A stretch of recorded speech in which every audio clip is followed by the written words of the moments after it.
I'm Tommy Thomason, and I'm director of the Texas Center for Community Journalism. Recently, the center hosted a workshop on investigative reporting for community newspapers, featuring Mark Horvit, who's Executive Director of Investigative Reporters and Editors.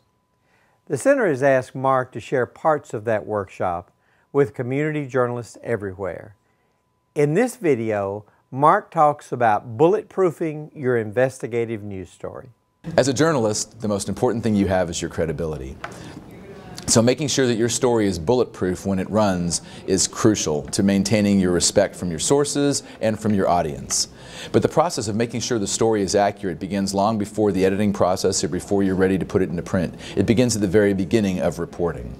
Step one is doing your homework, knowing enough about any story before you start to feel confident.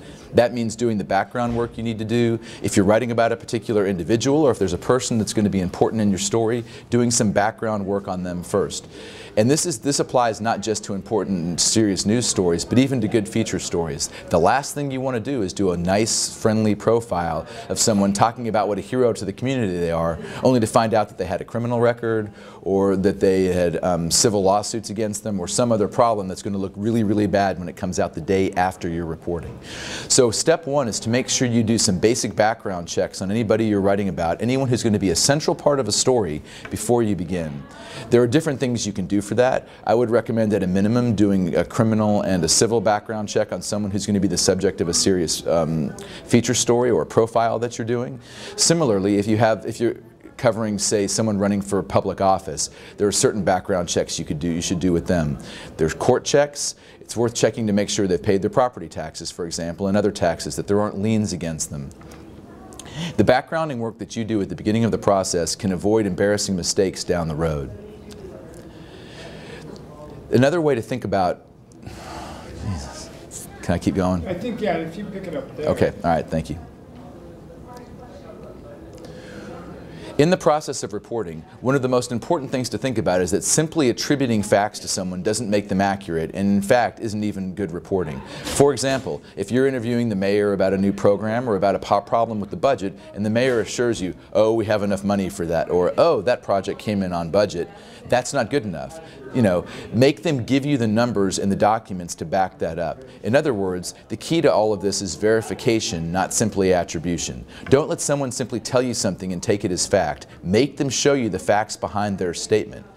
That, once again, it can help you avoid embarrassing mistakes down the road, and if nothing else, it can add depth and clarity to a story because you'll have more to go on than simply the word of someone for whom it's in their best interest to tell you that everything is going just fine. Another key rule when doing a story that might be critical of somebody or critical of a program is to make sure that when your story comes out there are no surprises. And what I mean by that is that anyone who's going to be the subject of your story should know what's coming before it comes out, should have had a chance to respond to anything which is going to be included in that story, and their responses, if necessary or if accurate, should be included with the reporting that you do. That means that you don't wait until the last minute to contact somebody if your story is going to be critical of them or of a program that they happen to be in charge of. It means that they know basically what you found and that they've had a chance to answer any allegation or any point that you're going to make.